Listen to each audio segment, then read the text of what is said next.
of control. So in the last class we have seen certain traditional methods of controlling, like using budgets, budgetary controlling measures, different types of budgets, then ratio analysis, marginal costing, break-even analysis. All these were done for controlling. These were all the traditional methods that were used by the organizations for taking controlling actions.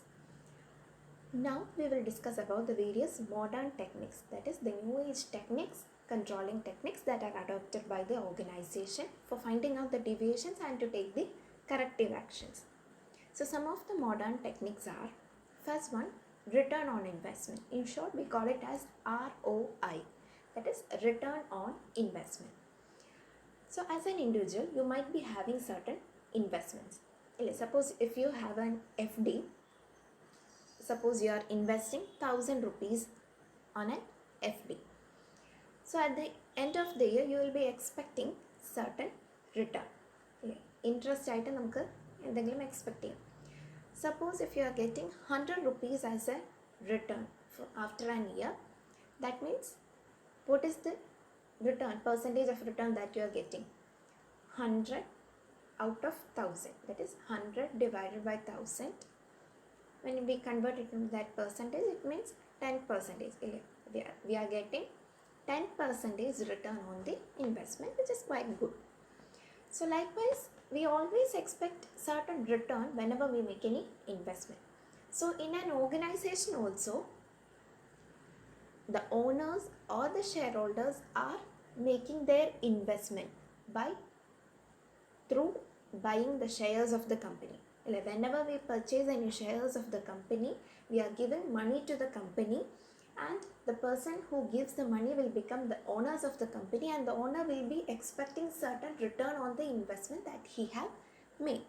So the company has the responsibility to in return give some profit or dividend to the shareholders.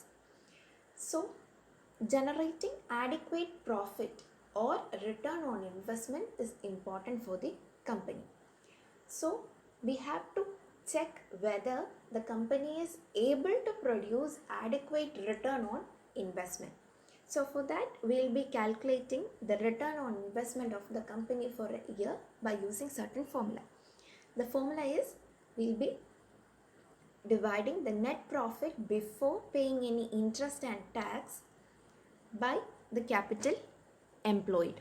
That is, the company, through the operations of the activities of the company, every company will be generating certain profit, and out of this profit, if we have any debentures or loans, we have to pay the interest, and the company have to pay tax to the government.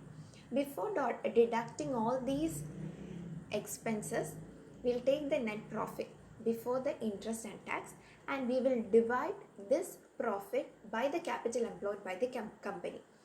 Capital employed means the actual amount invested by the shareholders or the capital invested in a company. For example, it can be considered as the total asset minus the liabilities. That comes the capital part of the company. So if the company is having 1 lakh rupees investment, that is capital, what is the net profit? What percentage of the capital employed is the net profit of the company? And the performance of the company or the efficiency of the company will be evaluated on the basis of this return on investment.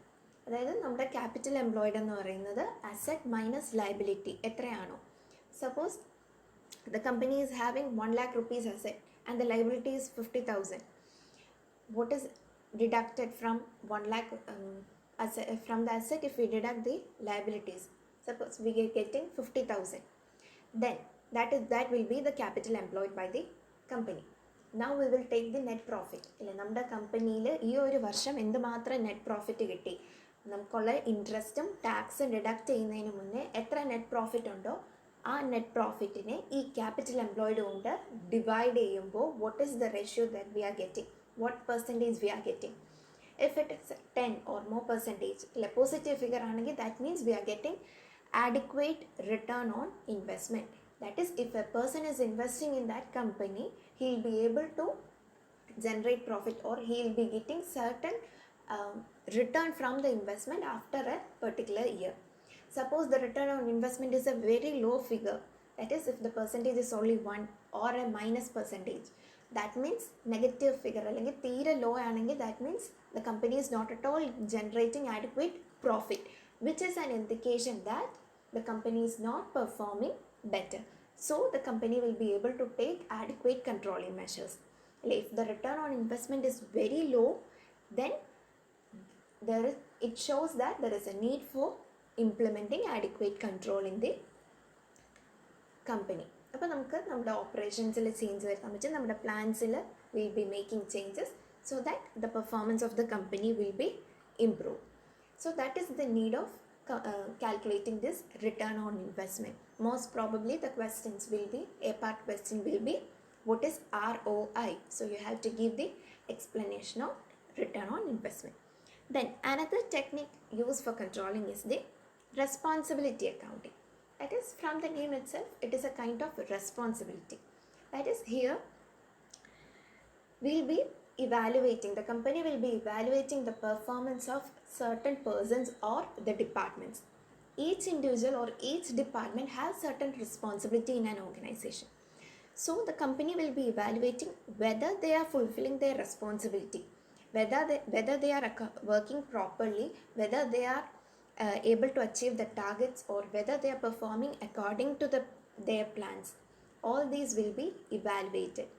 So evaluating the responsibility of an individual is what meant by the responsibility accounting. There are 3 types of responsibility accounting or responsibility center. That is, the person who is responsible for certain duties. That is the responsibility center. There are 3 types of responsibility centers, mainly cost center, profit center, and investment center. So each centers will be having certain responsibility. First one, cost center. The cost center, the persons in the cost center or the cost center department will be responsible for the controlling of the cost. That is, they have the responsibility to produce the goods and services at a minimum cost. അനാവശ്യമായിട്ടുള്ള എല്ലാ ചിലവുകളും മാറ്റി കമ്പനിക്ക് beneficial ആയിട്ടുള്ള രീതിയിലേക്ക് cost control നടത്തുക എന്നുള്ളതാണ് cost സെൻറ്ററിൻ്റെ ഇമ്പോർട്ടൻസ്, അല്ലെങ്കിൽ അവരുടെ റെസ്പോൺസിബിലിറ്റി എന്ന് പറയുന്നത്. Coming to the second one, profit center. Profit center is those center which is responsible for creating adequate profit for the company. So they have the ultimate responsibility to do all the activities so that the company will be able to fetch a higher return. അപ്പോൾ profit, adequate profit generate ചെയ്യുക എന്നുള്ളതാണ് profit സെൻറ്ററിൻ്റെ responsibility. Similarly, coming to the third one, investment center. Here the responsibility is to make adequate investment.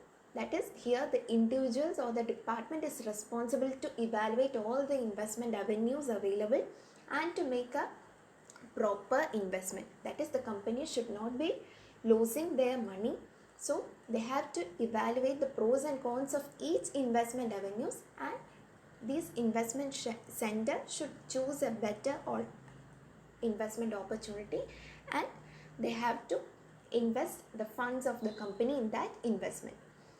Invest ചെയ്താൽ മാത്രം പോരാ, they should get adequate return from the investment. അപ്പോൾ ഉള്ള എല്ലാ investment അവന്യൂസിനും, അതായത് നമുക്ക് ഷെയറിൽ ഇൻവെസ്റ്റ് ചെയ്യാം, സ്റ്റോക്ക് മാർക്കറ്റിൽ ഇൻവെസ്റ്റ് ചെയ്യാം, ഫിക്സഡ് ഡെപ്പോസിറ്റ് ആയിട്ട് ഇൻവെസ്റ്റ് ചെയ്യാം, ഏതൊക്കെ ഓപ്ഷൻസ് ഉണ്ടോ അതെല്ലാം ഇവാലുവേറ്റ് ചെയ്തിട്ട് ഏറ്റവും നല്ല മെത്തേഡ് ചൂസ് ചെയ്യുക എന്നുള്ളതാണ് ഇൻവെസ്റ്റ്മെൻറ്റ് സെൻറ്ററിൻ്റെ responsibility. So responsibility accounting is the process of evaluating the responsibility of each individual or each center. Then the third one is management audit. That is, it is a kind of inspection that will be done by the organization. The company will be evaluating the management of the activities, or how the company is working or managing the activities of the company. All these will be evaluated. So performance അല്ലെങ്കിൽ management എങ്ങനെയുണ്ട്, പ്രോപ്പറായിട്ട് നടക്കുന്നുണ്ടോ എന്ന് evaluate ചെയ്യുന്നതാണ് management ഓഡിറ്റിങ്ങിൽ വരുന്നത്. Then there is management information system, that is MIS. MIS is a software or database management system. That is, all the information regarding the employees, company, the performance, all these things will be stored in a repository, and they will retrieve the information as and when required. For example, when we do online shopping, when we search for certain products, they will be having certain database.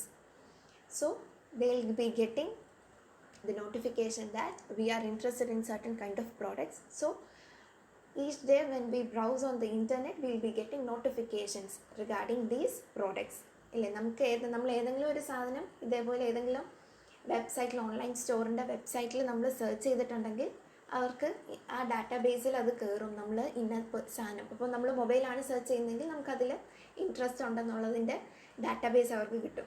So again നമ്മൾ ഇൻ്റർനെറ്റിൽ വേറെ എവിടെയെങ്കിലും search ചെയ്യുമ്പോൾ ഇതിൻ്റെ popup messages ആയിരിക്കും നമുക്ക് കിട്ടുന്നത്. അത് ആ ഒരു ഡാറ്റാബേസ് മാനേജ്മെൻറ്റിൻ്റെ സിസ്റ്റത്തിൻ്റെ ഇതിൽ നിന്ന് വരുന്നതാണ്. അപ്പോൾ കമ്പനിക്കാണെങ്കിലും they will be creating database systems where they keep all the information, എംപ്ലോയീസും കമ്പനിയുടെ പെർഫോമൻസ്, പാസ്റ്റ് പെർഫോമൻസ് എല്ലാം ഉണ്ടായിരിക്കും. Then as and when required they will be taking information from the database for taking decisions. ഇപ്പോൾ previous decisions എന്തായിരുന്നു, പണ്ട് ഇതേപോലെ എന്തെങ്കിലും crisis വന്നപ്പോൾ how the company manage, what were the decisions taken, അതിൻ്റെ database ഉണ്ടെങ്കിൽ in future if the company face any similar situation they will be able to refer those decisions. All the information regarding the company will be available or stored in the database system. അതാണ് management information system. In short, we call it as MIS. Then there is PPB, that is programming, planning and budgeting. It is a technique where we plan all the activities and we allocate certain funds for the activities of the company. നമ്മൾ ബഡ്ജറ്റിംഗിൽ പറയുന്ന പോലത്തെ ഒരു similar ടെക്നിക്കാണ്. Just recently introduced technique. Then the last two are the most important techniques that are used by the companies. PERT, program evaluation and review technique, and critical path method. So coming to the program evaluation and review technique, so it is one of the important technique used by the companies for the controlling activities. That is, here it is used to compute the total time required to complete a project and identifying the activities that might cause delay in the project completion. So as its name itself, program evaluation and review technique. So here, if we have to do a task, if we have to complete a task, we will be evaluating all the activities associated with the completion of task. We will be evaluating all the activities and we will be finding out, we will be trying to compute the total time required. Through the evaluation, we will find out the actual time required for the completion of an activity. Suppose these kind of evaluation controlling techniques are used for construction projects. ഇപ്പോൾ ഒരു building construct ചെയ്യണമെന്നുണ്ടെങ്കിൽ we will be planning how much time will be required for the construction. Then while constructing, what all are the likely delay that we are going to face, or what all are the flows that we are going to face. അല്ലെ, നമുക്ക് delay വരാൻ chance ഉള്ള activities ഏതായിരിക്കും, എന്തൊക്കെ പ്രശ്നങ്ങളായിരിക്കും നമ്മൾ face ചെയ്യാൻ പോകുന്നതെന്ന് നേരത്തെ ഇവാലുവേറ്റ് ചെയ്ത് വെക്കും. അത് കണ്ടുപിടിക്കുന്ന ടെക്നിക്ക്. അപ്പം നമ്മുടെ എല്ലാ ആക്ടിവിറ്റീസും നമ്മൾ ആദ്യം ഇവാലുവേറ്റ് ചെയ്യുന്നു, അല്ലെങ്കിൽ നമുക്ക് എന്തുമാത്രം ടൈം വേണ്ടി വരും, എങ്ങനെ ഈ ആക്ടിവിറ്റീസ് ചെയ്യണം എന്ന് ആദ്യം പ്ലാൻ ചെയ്യുന്നു. ദെൻ നമുക്ക് ഫേസ് ചെയ്യാൻ ചാൻസ് ഉള്ള ഓരോ പ്രശ്നങ്ങൾ നമ്മൾ ഐഡൻറ്റിഫൈ ചെയ്ത് അതിനെ ഫേസ് ചെയ്യാൻ നമ്മൾ നേരത്തെ പ്ലാൻ ചെയ്യുന്നതാണ് ഈ program evaluation and review technique. So it helps to easily identify the deviations in if any. That is, we will be planning the activities and what all are the likely events from which we are likely to deviate in case if there is any emergency, അല്ലെങ്കിൽ ഏതെങ്കിലും ഒരു contingency വരുമ്പോൾ നമ്മൾ deviate ചെയ്യാനുള്ള chance ഉണ്ടോ, അതോ നമുക്ക് എന്തെങ്കിലും ഡിലേ വരാനുള്ള ചാൻസ് ഉണ്ടോ എന്ന് നമ്മൾ ഇവാലുവേറ്റ് ചെയ്യുന്ന പ്രൊസീജിയറാണ് program evaluation and review technique. This technique will be used or applied while doing a activity. ഇപ്പം നമ്മൾ ഒരു ബിൽഡിംഗ് കൺസ്ട്രക്ട് ചെയ്യുന്ന അല്ലെങ്കിൽ ഒരു ബ്രിഡ്ജ് കൺസ്ട്രക്ഷൻ്റെ ഇൻ ബിറ്റ്വീൻ ആയിരിക്കും നമ്മൾ ഈ ടെക്നിക്ക് യൂസ് ചെയ്യുന്നത്. അതായത് നമ്മൾ പ്ലാൻ അനുസരിച്ച് പോകുന്നുണ്ടോ, or whether we need to make any changes. നമ്മൾ ഫ്രീക്വൻ്റ് ആയിട്ട് റിവ്യൂ ചെയ്തുകൊണ്ടിരിക്കും എന്തെങ്കിലും കറക്ഷൻസിൻ്റെ ആവശ്യമുണ്ടോ ഇല്ലയോ എന്നൊക്കെ അറിയാൻ വേണ്ടി.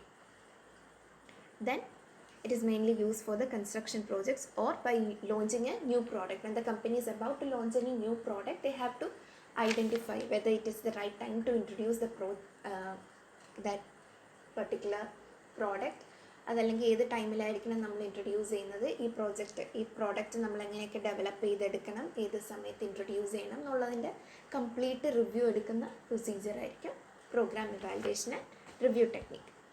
Then coming to the another technique, CPM, that is critical path method.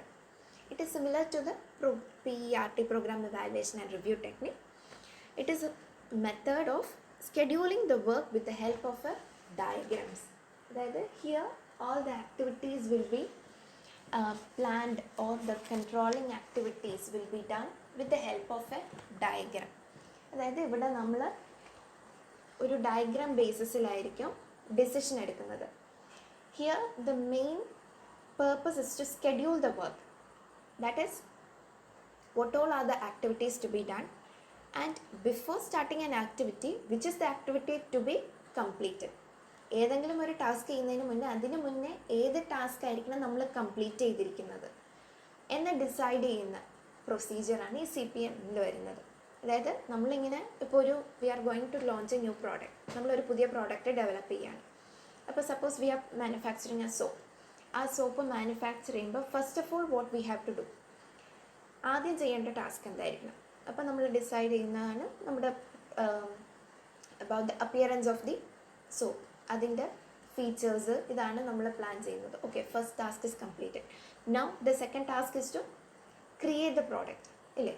So while creating what you can, ഇല്ലേ, you have different ways in making a soap, manufacturing a soap. ഇല്ലേ, നമുക്ക് either we can manufacture in our company or we can hire any other person or any other company to do the manufacturing activity. ഇല്ലേ, നമ്മുടെ കമ്പനിയിൽ produce ചെയ്യാം, അല്ലെങ്കിൽ നമുക്ക് വേറൊരാളെ കൊണ്ട് ചെയ്യിപ്പിക്കാം. So there are two parts. Now we will evaluate the cost involved or the factors involved in these two parts.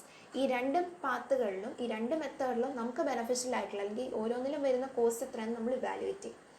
Then ഇനി നമ്മൾ തന്നെ മാനുഫാക്ചർ ചെയ്യാമെന്ന് ഡിസൈഡ് ചെയ്യുകയാണെങ്കിൽ അത് കഴിഞ്ഞിട്ട് അടുത്തത് എന്താണ്. അപ്പം മാനുഫാക്ചർ ചെയ്യാൻ പോകുന്നുണ്ടെങ്കിൽ first of all what we have to do, we have to procure the raw materials. Then after procuring the raw materials what next, we have to produce. Then production കഴിഞ്ഞിട്ട് we have to package. അപ്പോൾ ഇങ്ങനെ ഓരോ ആക്ടിവിറ്റിയും ഇങ്ങനെ ഒരു path എന്താണ് ചെയ്യേണ്ടതെന്നുള്ള path decide ചെയ്ത് പോകുന്ന പ്രൊസീജിയറാണ്. And in all these parts we will be identifying the time required for the completion. ഓരോ പാത്തിലും ഓരോ ടാസ്ക് ചെയ്യുമ്പോൾ നമുക്ക് എന്തുമാത്രം സമയം വേണ്ടി വരും ഇത് കംപ്ലീറ്റ് ചെയ്യാനായിട്ട്.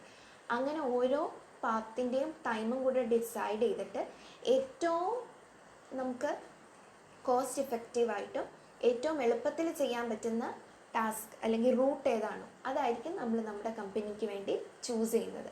അപ്പോൾ ഈ ഡയഗ്രാം വെച്ച് വരച്ച് പോകുമ്പോൾ ഓരോ കോസ്റ്റും ഓരോ ടൈമും കണ്ടുപിടിച്ച് കഴിയുമ്പോൾ നമുക്ക് ഏറ്റവും ബെനിഫിഷ്യൽ ഉള്ള പാത്ത് ഏതാണെന്ന് നമുക്ക് ഇങ്ങനെ ഓരോന്ന് സമയം കഴിയുമ്പോൾ മനസ്സിലാവും. അതിൽ നിന്നായിരിക്കും നമ്മൾ ഡിസൈഡ് ചെയ്യുന്നത് ഇതാണ് നമുക്ക് ബെനിഫിഷ്യൽ ആയിട്ടുള്ള പാത്തെന്ന്. So this method was actually developed by DuPont company, American based company.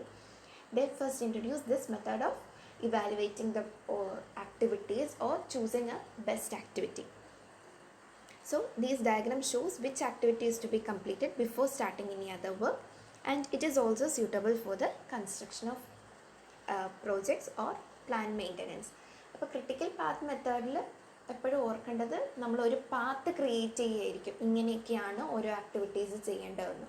എന്നിട്ട് ആ പാത്ത് അനുസരിച്ച് ഏറ്റവും ഷോർട്ടസ്റ്റ് അല്ലെങ്കിൽ ഏറ്റവും കോസ്റ്റ് എഫക്റ്റീവ് ആയിട്ടുള്ള പാത്തായിരിക്കും നമ്മൾ ചൂസ് ചെയ്യുന്നത്.